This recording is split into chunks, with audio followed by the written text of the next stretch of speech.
Hello everyone, आज के class में हम लोग डिस्टेंस और डिस्प्लेसमेंट के बारे में बात करेंगे। टू फ्रेंड्स आर देयर, दो दोस्त हैं, लालटू और बिल्टू। दोनों ही जा रहे हैं देवघर। कहाँ से? बैंक मोड़ से।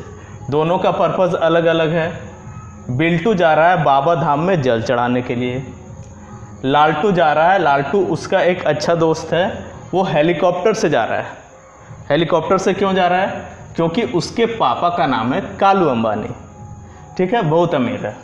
तो हेलीकॉप्टर से जा रहा है उसके ऊपर फूल बरसाते हुए, गुड गुड गुड गुड। और बिल्टू अलग अलग मीन्स ऑफ ट्रांसपोर्ट का यूज़ करते हुए जा रहा है, क्योंकि इसके पापा का नाम फलाना गरीब है, पैसे बचाते हुए बाबा धाम तक पहुंच रहा है, देवघर तक। अब जो ये दोनों ट्रैवल किए हैं, मोड्स ऑफ ट्रैवल दोनों का है, उसके लिए अलग अलग नेम्स दिए गए हैं। लालटू जो ट्रैवल कर रहा है उसको हम लोग बोलेंगे डिस्प्लेसमेंट, क्योंकि ये शॉर्टेस्ट पाथ है। और बिल्टू जो ट्रैवल किया है उसको हम लोग बोलेंगे डिस्टेंस। बिल्टू जो ट्रैवल किया उसको हम लोग बोलेंगे डिस्टेंस। तो जानते हैं दोनों का क्या है डिफरेंस। सबसे पहले distance, the length of actual path travelled bye a moving body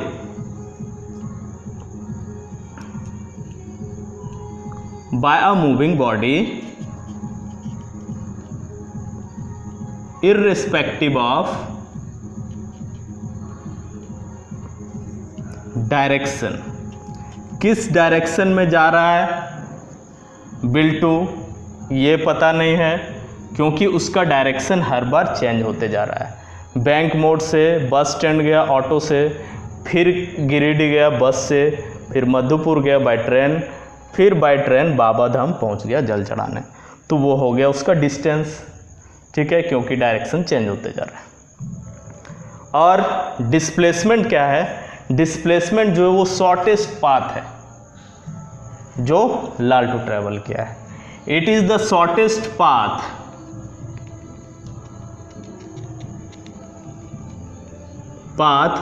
from initial to final position.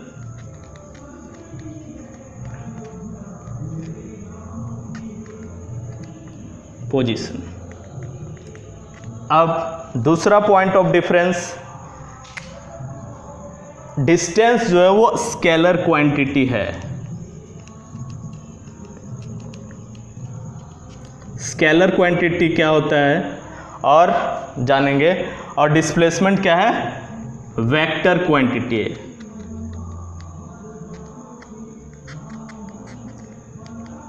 Scalar और वेक्टर क्या होता है? स्केलर का मतलब जिसका सिर्फ मैग्नीट्यूड है, सिर्फ वैल्यू है। ये डिस्टेंस को हम लोग सिर्फ मेजर कर लेंगे कि कितना वैल्यू है, किस डायरेक्शन में है वो नहीं है। तो डिस्टेंस क्या हो गया? Scalar quantity. लेकिन वेक्टर क्वांटिटी एक फिक्स डायरेक्शन होता है, किधर की ओर जा रहा है, ईस्ट की ओर जा रहा है या वेस्ट की ओर जा रहा है या नॉर्थ या साउथ, वो एक फिक्स डायरेक्शन है। तो उसको हम लोग बोलेंगे वेक्टर क्वांटिटी, जिसका मैग्नीट्यूड भी हो और डायरेक्शन भी हो। Third point of difference is it can not be zero. Distance कभी जीरो नहीं होगा कोई भी मूविंग बॉडी के लिए। फॉर मूविंग बॉडी, लेकिन डिस्प्लेसमेंट जो है वो जीरो हो सकता है। Displacement can be zero.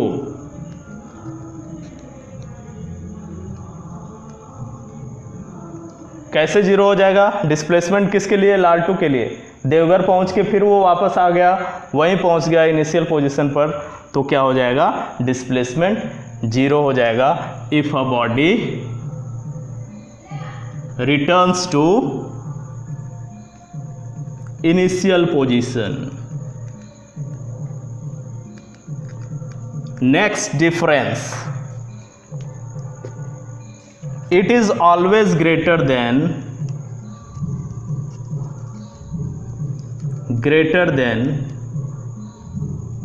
or equal to displacement। या तो डिस्प्लेसमेंट से ग्रेटर होगा या इक्वल होगा। यहाँ पर देख सकते हैं कि हम लोग ग्रेटर है, इक्वल कब होगा? जब ये स्ट्रेट लाइन में ट्रैवल करेगा। ठीक है, दोनों ही स्ट्रेट लाइन में ट्रैवल कर रहा है तो डिस्टेंस और डिस्प्लेसमेंट इक्वल हो जाएगा। और डिस्प्लेसमेंट क्या होगा, displacement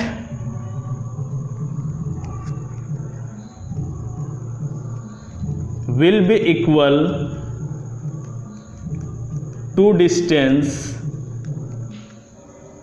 a body is traveling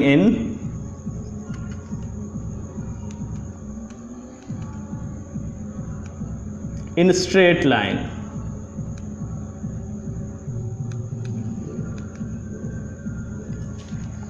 Otherwise smaller than distance, smaller than distance. अगर स्ट्रेट लाइन में ट्रैवल करेगा तभी वो इक्वल होगा किसके, डिस्टेंस के, नहीं तो सारे केसेस में वो डिस्टेंस से छोटा होगा। कौन, displacement. And the last one is it is always positive, distance is always positive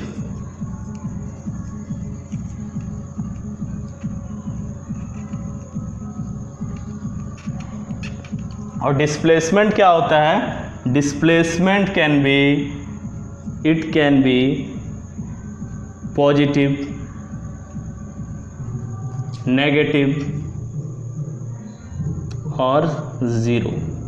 positive, negative, zero कुछ भी हो सकता है। पॉजिटिव इस एग्जांपल में हम देख सकते हैं कि पॉजिटिव है। ज़ीरो कब होगा, जब ये इनिशियल पोजीशन पर वापस आ जाए फाइनल पोजीशन से, तब क्या हो जाएगा, डिस्प्लेसमेंट जीरो हो जाएगा। और नेगेटिव कब होगा, किसी भी नंबर लाइन में नेगेटिव किधर होता है, लेफ्ट की ओर, यानी कि उसको जहाँ तक पहुँचना चाहिए था उससे और पीछे चला गया। फाइनल ये पोजीशन है, इनिशियल ये पोजीशन है, इनिशियल पोजीशन से फाइनल गया, फाइनल से इनिशियल पहुँचा और पीछे चला गया, मतलब नेगेटिव डायरेक्शन की ओर चला गया, तो उसका वैल्यू क्या हो जाएगा, डिस्प्लेसमेंट का नेगेटिव हो जाएगा।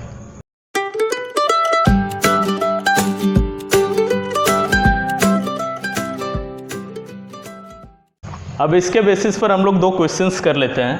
फर्स्ट क्वेश्चन है कि एक साइक्लिस्ट ट्रैवल कर रहा है स्ट्रेट लाइन में, पी से क्यू जा रहा है 4 किलोमीटर, उसके बाद एक राइट एंगल का टर्न लेता है 3 किलोमीटर का, और हम लोगों को दोनों कैलकुलेट करना है, डिस्टेंस और डिस्प्लेसमेंट। सबसे पहले डिस्टेंस क्या हो जाएगा, लेंथ ऑफ पाथ हो जाएगा, length of path that is 4 kilometre plus 3 kilometre is equal to 7 kilometre. This is the answer.